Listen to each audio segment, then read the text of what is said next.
that are, uncertain, myself included. That's what's sad about it most. Getting this far, obviously there's going to be an end to it at some point, whether we make it past this one or not, but just the uncertainty is tough, and the finality of it all. Now, obviously, after the season that I had, and potentially win an MVP, and we obviously made it another good run. I don't think that there's any reason why I wouldn't be back, but look, I think there's not many absolutes, as you guys know, in this business. So to make an absolute statement about something that is not an absolute, it's just I didn't do it, and I guess that's why I went kind of nuts.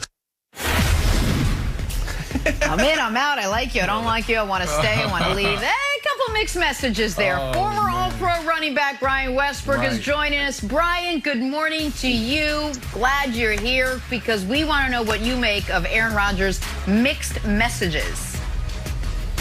Well, good morning, Jenna. And if you would ask my wife, she would say that I'm the king of mixed messages. But in this case, I don't think that this is a mixed message at all. I think this was two things. Number one, it was Aaron Rodgers, who was the MVP of the league, taking a shot at the organization and basically saying, hey, you guys drafted a quarterback last year, and look what I just did. I just had an MVP season. So that's the number one thing. The second thing is, I think this is a player after an emotional game, losing an emotional game, NFC Championship game, and he was basically saying he was being open, he was being candid, and he was talking from the heart. And I remember the last 3 or 4 years of my career, and of course, I'm not in the GOAT conversation where Aaron Rodgers certainly is, but my thought was always, I don't know what's going to happen next year. I'm under contract, but I don't know what's going to happen. The team may move on. There's certainly going to be different players on this team. And there was always a thought that things may not go the way that I want them to. And I think this is all that we're seeing from Aaron Rodgers. And lastly, I think we have to consider this. Aaron Rodgers was standing across the field for Tom Brady, a Tom Brady that was in New England for 20 years, that nobody thought would ever leave, that everyone felt he would end his career in New England because of all the success he's had. But now Tom Brady has moved on 21st season to go to Tampa Bay and has had enormous success, just beat me on our home field. You have to be crazy to think that Aaron Rodgers is not saying to myself, what if I was to go to another team and maybe have a different type of success that I haven't been able to have here in Green Bay? I think Aaron Rodgers was feeling all those emotions, and because of that, that's why a lot of people think it's mixed signal.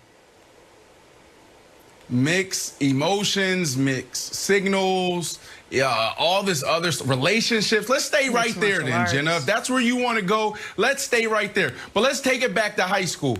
Let's go to that puppy love. Remember being in high school, B, Nick, Jenna, Wilds, and that was that one person that you wanted, and you're like, oh, man, that's Mike the girl. I'm really digging this girl.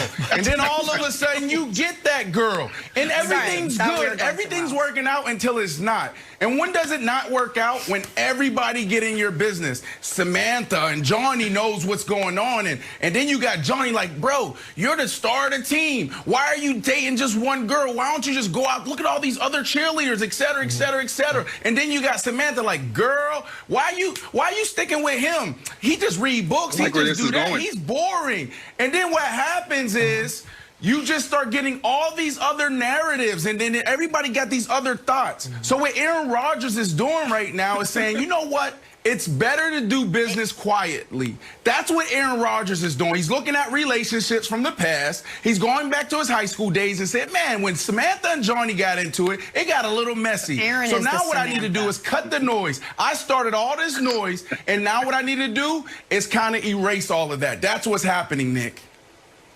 Yeah, but okay, I will quickly continue the tortured analogy, but bring it to somewhat more modern times. You know how he started the noise? He changed his relationship status on Facebook from married to it's complicated, and then immediately switched it back to married and is like, nothing to see here, boys. No, I don't know why is everyone asking me about my marriage? It's fine, it's great. I mean, I could get struck by lightning, but aside from that, it's fine. It's like, bro, you changed, you did this. And I watched this whole interview with Pat, And I don't know who the cigar smoking fella is with him, but I watched it with those guys. That's the Hawk. The Hawk. Okay, with Pat and the Hawk.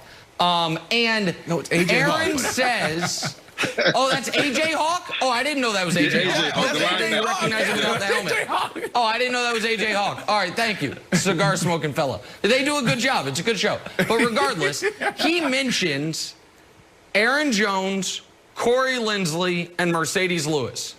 He's like, yeah, I don't know about I don't know about Aaron's status. I don't know about Corey's status. Yeah, I think he calls Mercedes big dog, but he's talking about Mercedes Lewis.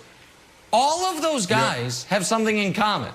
They're pending free agents. Their contracts have expired. Aaron Rodgers' contract has not expired, and it won't expire next year or the year after next.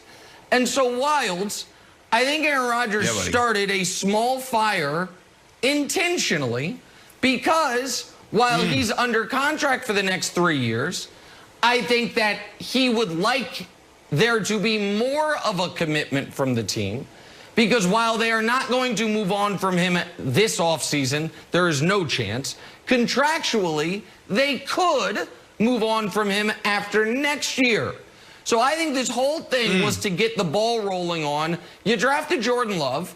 I want a new contract that would make it painful for you to move on from me, because he doesn't want to go anywhere. Money move. Wilds, he says in this interview, he says Dirk and Kobe and guys who spent their whole careers with a team, that he wants that he's always wanted that. So to me, Rodgers got this conversation going on purpose with a means to an end, and I don't begrudge him that, but I don't think we can ignore that either. I totally agree. And as a media member, I love it. I love confusion. I love opaqueness. I love like little Easter eggs in the car. I love it. But if Aaron Rodgers and I were friends, for example, and I was going to order some pizza for the party, and I asked Aaron Rodgers, like, Aaron Rodgers, I'm going to order some pizza. What do you want? And he's like, the future is a beautiful mystery. I'm like, totally agree, buddy, but I got to order it to pick it up. I got to plan for the future. And he said, well, you know, a lot of guys' future is uncertain, mine included. I'm like, totally agree again. But like, what do you want? Do you not want pizza? And he said, I don't think there's any reason why I wouldn't. I'm like, totally okay, because you said you didn't want pizza. You keep on talking about the future. Buddy, just tell me pepperoni. Just say, you know what? Mushroom and pepperoni. That's what I want to hear.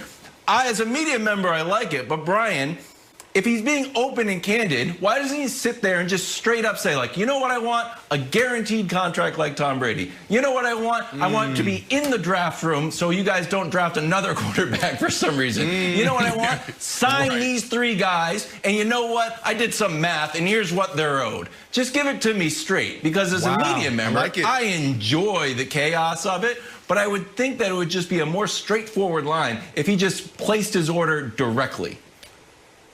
But Kevin, I think you're absolutely right. And you're talking as a media member. And as a media member, I myself would love Aaron Rodgers to come out and say that.